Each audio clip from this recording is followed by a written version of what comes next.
할렐루야. 하나님께는 영광, 우리들에게는 은혜가 넘치는 귀한 시간이 되기를 바랍니다.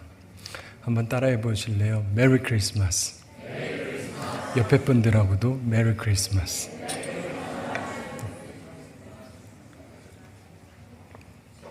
성탄절이 되면 카드를 받는 사람들이 있습니다. 여러분 혹시 올해 카드 하나라도 받은 분 한번 손 들어보세요. 꽤 많네.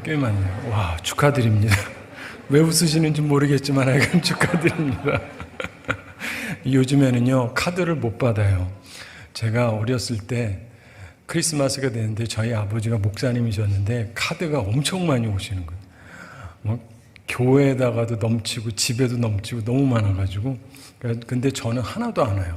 그래가지고 제가 짜증나서 아버지한테 물어봤어요. 아버지한테는 왜 이렇게 많이 오고 나한테는 하나도 안 와요? 그랬더니 아버지가 비결을 얘기하세요. 비결 얘기하는 게 아니라 질문을 하시더라고요. 너는 카드 몇 개 보냈니? 안 보냈죠?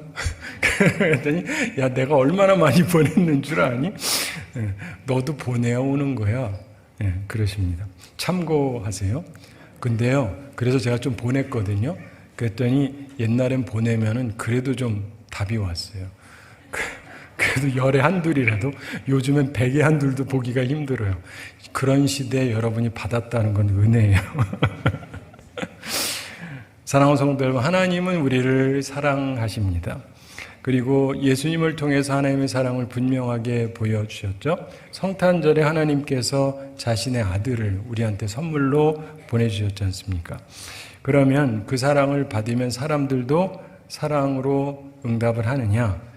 자, 그런데 응답을 잘 할 때도 있고 안 할 때도 있는데, 하나님께서는 사람들이 응답을 잘 안 해도 우리에게 하나님의 사랑을 보여주시는 분입니다. 오늘도 그 사랑을 기억하시기에 되기를 바랍니다. 자, 그런데 이러한 하나님께서 사랑을 보이시는 일을 할 때 꼭 누군가를 활용을 하세요.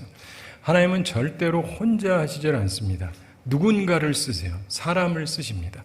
이때에도 하나님께서 사람을 사용하셨죠. 마리아를 선택하셨고 그 남편인 요셉을 선택하셨습니다.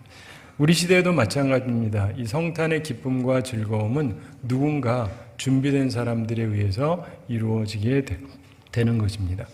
예수 그리스도의 탄생, 위대한 역사가 시작되는 순간이지 않습니까? 근데 이것을 위해서도 준비가 필요했습니다. 근데 이 위대한 탄생을 위한 준비, 이것을 위해서 하나님이 준비하셨는데, 그런데 이게 일종의 스캔들 같이 되었습니다. 자, 이스라엘에서 결혼하려고 하던 한 쌍의 젊은 남녀에게 문제가 발생을 했습니다. 요셉과 마리아가 아직 결혼식은 안 했어요. 결혼하려고 정혼은 했지만, 근데 동거하기 전인데 성령으로 잉태된 것이 나타났습니다. 여성이 임신을 한 거예요. 본문 18절 함께 읽어보겠습니다. 예수 그리스도의 나심은 이러하니라. 그의 어머니 마리아가 요셉과 약혼하고 동거하기 전에 성령으로 잉태된 것이 나타났더니. 아멘. 자, 문제는 이런 일이 이전에 전혀 없던 일이라는 것입니다. 자, 요셉이 마리아랑 대화를 나누었을까요?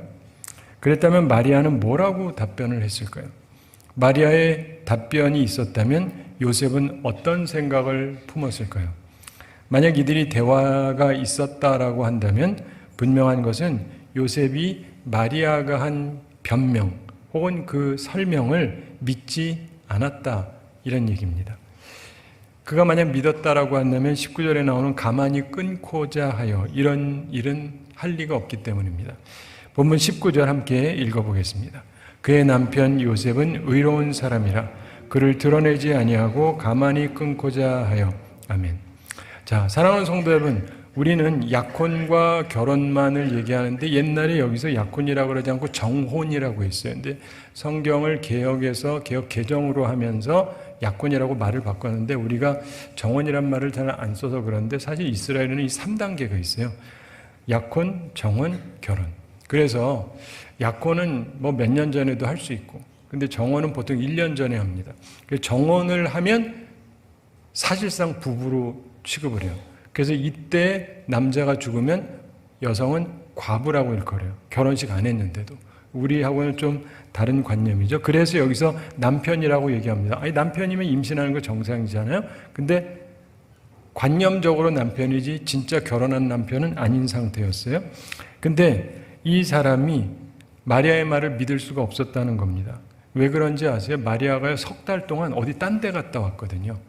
여성이 혼자 석 달 동안 딴 데 갔다 오고는 임신했다는 거예요. 그 정도 기간이면 어떤 일이 충분히 발생할 수 있지 않습니까? 따라서 자기 나름대로 어떤 결론을 내려야 했습니다. 그리고 마리아의 말이 사실이라 할지라도 그 엄청난 사건을 감당할 자신이 없었을 것입니다. 또 하나의 문제는 이 사람이 그대로 결혼하잖아요. 마리아를 사랑해서 결혼한다. 그러면 다른 사람들이 생각하기에 이 청년이 훌륭한 줄 알았는데 혼전 임신을 시켰구나 해가지고 다들 안 좋게 볼 겁니다. 요즘은 세상이 많이 바뀌었지만 이게 2000년 전이기 때문에 그러면 이건 엄청난 스캔들이에요. 그래서 이래저래 평판이 나빠질 수밖에 없습니다. 자신은 잘못한 게 아무것도 없는데. 나라면 어떻게 할 것인가 한번 생각해 볼 일입니다. 법적인 경우에 이런 여인은 죽일 수 있다. 이게 우리가 아는 구약의 법이죠. 신명기 22장 23절 24절에 나옵니다. 물론 이것은 여인이 범죄했을 경우에 하는 말인데 신명기 22장 23절 24절에 이런 법이 나옵니다. 처녀인 여자가 남자와 약혼한 후에 어떤 남자가 그를 성읍 중에서 만나 동침하면, 약혼했기 때문에 이게 문제가 되는 거예요. 너희는 그들을 둘 다 성읍 문으로 끌어내고 그들을 돌로 쳐 죽일지니 그 처녀는 성 안에 있으면서도 소리 지르지 아니하였으며 그 남자는 그 이웃의 아내를 욕보였습니다. 너는 이같이 하여 너희 가운데에서 악을 제할지니라. 그냥 처녀면 달라요. 근데 그게 아니라 약혼한 사람이면은 처벌이 이렇다. 이게 구약 말씀입니다. 근데 그런 면에서 마리아는 일상적인 면에서 피할 길이 없어요. 딱 증거가 있으니까.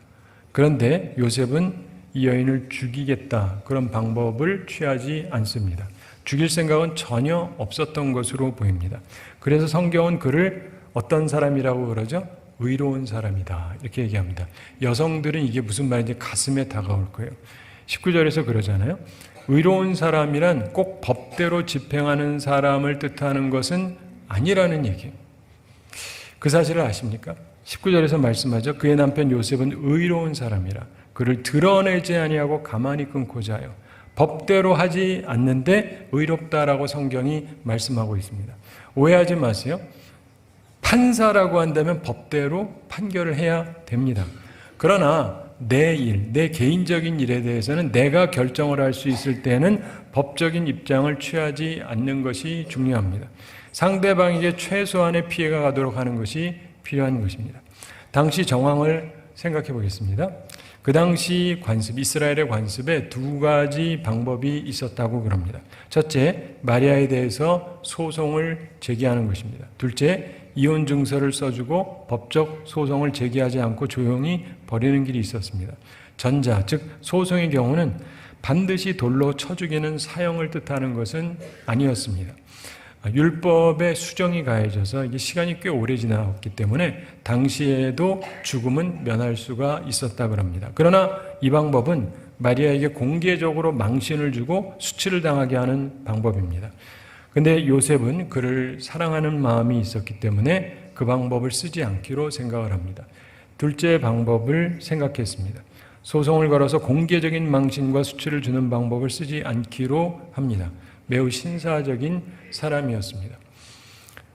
요셉의 해결 방안은 적어도 그로서는 최선의 방법이고 가장 선하다고 생각하는 방법이었습니다. 드러내지 않고 수치스럽게 하지 말고 끊으려고 했다. 그런데 이것은 오해에서 비롯된 해결 방안이었습니다. 사랑하는 성도 여러분, 우리 인생에도 이런 일이 있을 수 있습니다. 내가 참 좋아하는 사람, 내가 사랑하는 사람, 같이 있고 싶은 사람, 그래서 서로 약속을 한 사람, 그런데 이해할 수 없는 일이 발생을 합니다. 상대방은 자기가 무죄하다고 주장을 해요. 근데 도무지 상식적으로 아무리 생각해봐도 말이 안 됩니다. 그때 어떻게 해야 될까요? 혹시 여러분의 삶에도 그런 일이 지금 벌어지고 있지는 않습니까? 그 사람은 하나님의 일을 한다고 주장하고 하나님의 뜻을 따른다고 하는데 내가 보기에는 순전 거짓말로 보여질 수도 있습니다. 그러면 어떻게 해야 합니까? 아무래도 함께 갈 수는 없다고 느끼고 보복을 하든지 창피를 주든지 아니면 최대한 덮되 이제는 관계를 끊고 그 사람을 버려야 한다고 생각할 수도 있습니다. 이것이 예수님 탄생하던 때에 있었던 마리아의 고민 그리고 요셉의 고민이었습니다. 때로 하나님께서는 우리를 매우 곤란하게 만드시는 것처럼 보일 수가 있습니다. 사실은 모든 것이 하나님의 사랑과 지혜에 의한 것입니다. 그러나 우리는 한계가 있어요. 그래서 이해도 안 되고 상대방이 믿기지도 않고 거짓말하는 걸로 보이고 배신감으로 성탄의 기쁨이 아니라 실망과 참담함으로 이 시기를 보낼 수도 있습니다. 그것이 우리의 한계입니다. 그런데 바로 이때 하나님께서 개입하십니다. 하나님의 다스리심을 살펴보겠습니다. 하나님께서 시각의 전환, 패러다임 시프트를 주십니다. 꿈을 통해서 그렇게 하세요. 이 보는 게 달라지면 모든 게 달라집니다. 주의 사자의 현몽이 20절부터 23절에 설명이 되고 있습니다. 20절 함께 읽어보겠습니다. 이 일을 생각할 때 주의 사자가 현몽하여 이르되 다윗의 자손 요셉아 내 아내 마리아 데려오기를 무서워하지 말라. 그에게 잉태된 자는 성령으로 된 것이라. 아멘. 꿈에서 주의 사자 천사가 요셉을 부릅니다. 다윗의 자손 요셉아. 그러면서 말합니다. 내 아내 마리아 데려오기를 무서워하지 말라. 법적으로는 사실상 아내가 되는 여성인데 요셉은 마리아를 정말 사랑했던 것 같습니다. 마음속으로 여전히 함께 살고 싶었을 수 있습니다. 그러나 사람들의 손가락질 그리고 마리아의 마음에도 다른 남자가 있을 거다 이런 생각이 확실하게 들었을 거예요. 그래서 함께 살자고 말하기가 두려웠습니다. 어쩌면 자신하고 결혼하기 싫어서 마리아가 이런 거짓말한다고 생각할 수도 있습니다. 분명히 누군가와 사랑을 나눈 거 아니에요. 그 남자가 좋으니까 그런 거 아니에요. 라고 생각했을 수 있어요. 그런데 천사가 무서워하지 말고 데려오라고 말합니다. 그러면서 그에게 잉태된 자는 성령으로 된 것이다. 이렇게 말씀합니다. 우리 생각으로는 이해가 되지 않지만 다른 남자와 관계를 맺어서 잉태된 게 아니다. 딴 남자를 사랑하고 있는 게 아니다. 너한테 딴 마음을 품은 게 아니다. 마리아의 마음은 여전히 순결하다. 이 얘기를 가르쳐 주는 거예요. 그러면서 말씀하십니다. 21절 함께 읽어보겠습니다. 아들을 낳으리니 이름을 예수라 하라. 이는 그가 자기 백성을 그들의 죄에서 구원할 자이심이라 하니라. 아멘. 아들을 낳을 텐데 예수라고 이름 지으라고 그러죠. 예수라고 하는 이름의 뜻은 구원자라고 하는 뜻입니다. 하나님의 백성을 죄에서 구원할 자로 아들이 구원자로 태어날 것이다. 이렇게 예언하십니다. 그리고 22절, 23절에서도 말씀하죠. 이 모든 일이 된 것은 주께서 선지자로 하신 말씀을 이루려 하심이니 이르시되 보라 처녀가 잉태하여 아들을 낳을 것이요 그의 이름은 임마누엘이라 하리라 하셨으니 이를 번역한즉 하나님이 우리와 함께 계시다 함이라. 구약 예언의 말씀, 이사야의 예언의 말씀의 성취다 이렇게 설명해 주고 계십니다. 사랑하는 성도 여러분, 우리가 때로 고민하다가 보면 피곤하도 그러다가 깜빡 잠들 수가 있어요. 아마도 요셉도 그랬던 것 같습니다. 그리고는 꿈을 꿨어요. 근데 꿈을 통해서 하나님의 지시가 있었습니다. 4가지죠. 첫째, 마리아 데려오기를 무서워 말라. 저에게 잉태된 자는 성령으로 된 것이라. 그러니까 데려오라는 거예요. 그리고 마리아가 거짓말하는 것도 아니고 마리아가 뭐 귀신 들려서 헛소리하는 것도 아니고 성령에 의한 것이다. 이렇게 말씀해 줍니다. 2번째, 아들을 낳게 될 것이다. 이름을 예수 구원자라고 하라. 이렇게 말씀합니다. 예수는 여호수아랑 같은 이름입니다. 예수는 그 헬라식 발음이 단어고 여호수아는 구약 히브리식 단어인데 둘 다 구원자라는 뜻입니다. 자, 그러면서 이 말씀을 주고 3번째로 선지자로 하신 말씀을 이루려 하십니다. 이렇게 말씀합니다. 예언된 말씀. 그래서 이루기 위해서 이런 일이 있다라고 설명하시고 네 번째로 임마누엘의 약속을 말씀합니다. 이사야 7장 14절에서 그러므로 주께서 친히 징조로 너희에게 주실 것이라. 보라 처녀가 잉태하여 아들을 낳을 것이요 그 이름을 임마누엘이라 하리라. 바로 이 말씀. 임마누엘은 하나님이 우리와 함께 하신다잖아요. 하나님이 이 땅에 오셔서 우리와 함께 하시는 모습. 요셉은 결국 위대한 역사적인 시점에서 굉장히 중요한 역할을 맡게 된 것이었습니다. 그런데요, 깨닫지 못할 때는요, 하나도 중요한 자리가 아니에요. 진짜 지저분한 자리예요. 어쩌다가 이런 꼴을 당하나? 어쩌다가 이런 사람을 만나가지고 내 인생이 이렇게 꼬이나? 젊어서부터 이렇게 생각하고 있는데 깨닫지 못했을 때는 배신의 쓰라림을 되씹고 있었던 것입니다. 우리도 간혹 내 삶의 의미를 정확하게 이해하지 못하기 때문에 축복을 저주로 이해할 수도 있어요. 이 만남이 축복된 만남인데 가장 저주스러운 만남이라고 착각을 할 수도 있습니다. 내가 지금 느끼는 배신감, 실망, 이게 사실은 전적으로 내가 무지하기 때문일 수 있어요. 바보는 아니지만 그러나 영적인 부분에 대해서 무지하기 때문에. 비행기 조종사가 비행학교에서 훈련받을 때 교관들이 항상 강조하는 바가 있다고 그러죠. 비행기 조종석에 앉았을 때는 절대로 당신 감각을 믿지 말아라. 특히 악천후에서 비행할 때 고도가 높아질 때 공중의 한복판에서 항로를 이탈했을 때 더욱더 자신을 믿지 말아라. 그때는 계기판을 믿어라. 이렇게 계속 가르쳐줘요. 근데 우리는 일반적으로 나를 의지하고 살잖아요. 내 감각, 내 기분. 이러다가 죽는 사람이 무척 많다고 그럽니다. 우리의 감각은요, 때로 전혀 맞지가 않습니다. 요셉이 자신의 정원한 여인이 임신한 것을 알았을 때처럼 우리는 인생길을 가는 동안 악천후 같은 상황을 만날 때가 많이 있어요. 왜 이런 일이 벌어졌지?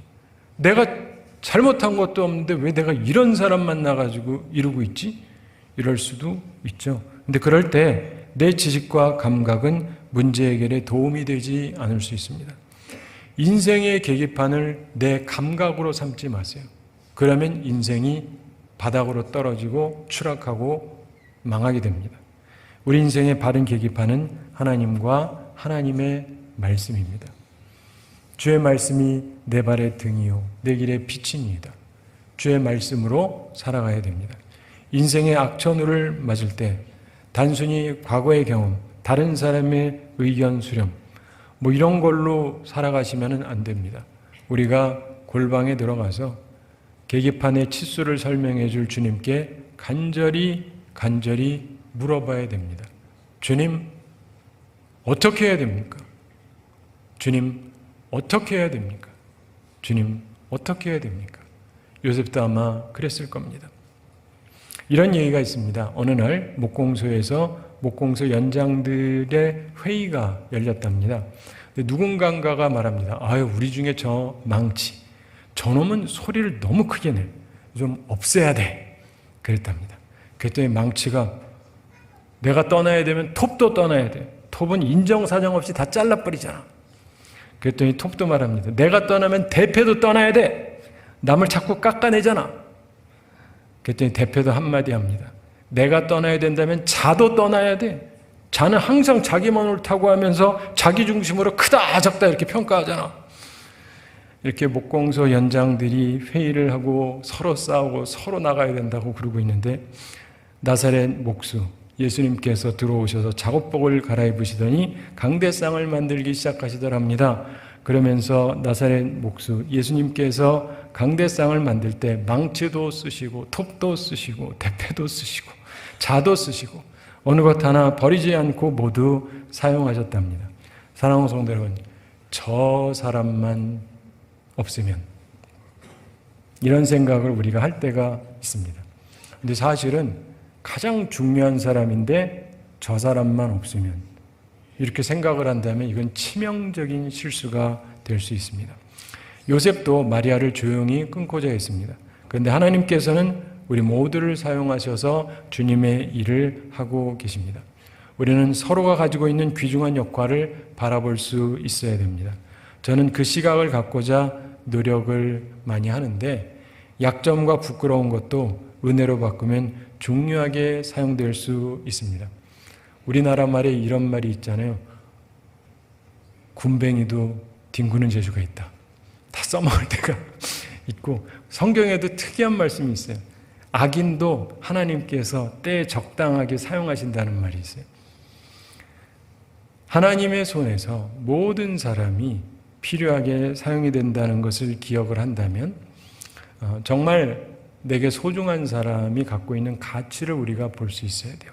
하나님께서 내 옆에 그 사람을 왜 두셨을까? 가치 없게 보지 말고 그 가치를 볼 수 있어야 돼요. 참으로 중요한 것은 요셉이 변하게 되었다는 것입니다. 이게 결론적으로 우리가 꼭 생각해야 되는 건데 그가 변합니다. 그래서 좀 전에 확실하게 관계를 끊으려고 그랬어요. 여러분도 오늘 그럴 수 있어요. 내가 저 인간은 앞으로 다시는 안 본다. 오늘 예배 후에. 근데 갑자기 자기가 생각이 바뀐 거예요. 그래서 아내를 데려옵니다. 24절 함께 읽어보겠습니다. 요셉이 잠에서 깨어 일어나 주의 사자의 분부대로 행하여 그의 아내를 데려왔으나. 아멘. 잠 깨서 분부대로 아내를 데려왔습니다. 25절에 아들을 낳기까지 동침하지 아니하더니 나음의 이름을 예수라 하니라. 이렇게 말씀합니다. 말씀대로 구원자다. 예수라고 이름을 붙입니다. 사랑하는 성도 여러분, 하나님께서는 요셉으로 성탄을 위한 준비를 하게 하셨습니다. 우리도 요셉처럼 성탄을 준비해야 됩니다. 만약에 그가 상식을 뛰어넘는 그런 하나님의 은총을 이해하지 못했다면 마리아를 곤경에 처하게 만들었을 겁니다. 버렸겠죠. 그러나 요셉이 꿈을 통한 하나님의 말씀을 순종함으로 성탄을 위한 중요한 준비가 이루어졌습니다. 그렇다고 해서 내가 지금 꿈 안 꾸면 안 된다 이러지 마시고 하나님은 여러 가지로 말씀을 하세요. 감동해 주시기도 하시고 우리에게 말씀해 주시는데 하나님께서 우리에게 말씀하시는 걸 잘 듣고 그 말씀에 순종할 필요가 있습니다. 여러분 중에 임신해 본 경험이 있는 여성들 한번 생각해 보세요. 아기를 낳을 곳이 적당치도 않습니다. 그래서 고민인데 임신했는데 그나마 남편이 자기를 오해해서 버린다. 그럼 얼마나 더 고통스럽겠습니까? 이 마리아의 상황이 그런 거거든요. 그 사람이 주의 일을 하는데 아무도 돕는 사람이 없어요. 이해해 주는 사람도 없어요. 그나마 함께 있어줄 사람은 요셉밖에 없어요. 근데 요셉마저도 당신은 문제가 있다라고 버리면 마리아는 무슨 수로 살아가겠습니까? 그래서 주님께서 요셉만큼은 뒤집어 놓고 싶으셨던 거예요. 우리는 성탄 전날을 맞이하면서 혹시 요셉처럼 주님의 성탄절을 맞이하기 위해 준비해야 되는 것이 무엇일까 한번 생각해 보시기 바랍니다. 내 시각이 변해야 될 것은 무엇일까요? 생각해 볼 필요가 있습니다. 이제 곧 새해가 오게 됩니다. 새해를 맞을 때 주님께서 주실 또한 큰 은혜를 바라봐야 합니다. 근데 이럴 때 우리는 모두 하나님께서 주시는 은혜를 받아서 한 마음으로 준비되어져야 하는데 무엇보다도 요셉처럼 주님께서 원하시는 주님께서 주시려고 하는 패러다임 시프트, 시각의 전환 이거를 가져야 됩니다. 그래서 현재의 배신, 현재의 절망 이것을 다시 재해석하고 주께서 기뻐하시는 선택을 하며 마리아를 품어주었던 요셉처럼 하나님의 일을 위해서 홀로 서 있는 외로운 주님의 사람을 품어주고 위로하고 함께해주는 주님의 사람들이 다 되기를 바랍니다. 하나님은 우리를 사랑하시고 그런 귀한 사명을 주셨습니다. 요셉처럼 돕는 사명, 그 사명을 깨닫고 잘 감당하는 우리 모두가 되기를 바랍니다. 자, 한 가지 이야기 말씀드리면서 오늘 말씀을 마치겠습니다. 시각 전환의 필요성에 관한 말씀입니다. 여러 해 전에 영국으로부터 남아프리카 공화국으로 어떤 그 지방에 허름하게 포장된 조그만 소포가 하나 우송됐습니다. 수신자에게 연락했습니다. 근데 통관세가 비싸다고 찾아가지를 않습니다. 설마 이런 생각 드시죠? 이건 사실입니다. 왜냐하면 요즘에도요, 케냐나 에티오피아 이런 데 선교사님한테 뭐 보내잖아요. 굉장히 싫어하세요. 진짜 굉장히 싫어하세요. 믿거나 말거나 진짜 싫어하세요. 들고 올 때 갖고 오는 건 괜찮은데 이거 보내면은요 찾기도 힘들고 무진장 힘들대요. 그래가지고 누가 보내면 전혀 고마워하지 않습니다. 오히려 싫어하세요. 참고하세요. 난 그럼에도 보내겠다. 뭐 하셔도 되는데 욕 먹으실 거예요. 그러니까 이게 오래전 얘기니까 더더욱 이게 찾아가기가 싫어가지고 안 찾아갔습니다. 그럴 수 있어요. 우리하고는 좀 문화가 다르니까. 그래서 우체국 특별 창고에서 이게 14년 동안 묵혀 있었습니다. 그런데 결국 수신인이 죽었어요. 사망하고 나서 당국에서 그 소포물, 뭐 주인도 없고 그러니까 경매에 붙였습니다. 워낙 허름하게 싼 것이어서 그냥 뭐 싼 값에 그냥 내놨습니다. 뭔지도 모르고 다들. 그냥 대단치 않은 것으로 다들 생각을 합니다. 근데 어떤 호기심 많은 사람이 뭐 그냥 한번 사보자. 그래가지고 그 매입하겠다. 그래서 진짜 싼 값에 샀습니다. 그리고 사가지고 그냥 궁금해서 열어봤습니다. 열어봤더니 거기에 영국 돈, 파운드 지폐가 잔뜩 들어있었습니다. 하나도 안 놀라시는데 현금이 엄청 들어있었다 이 말이에요.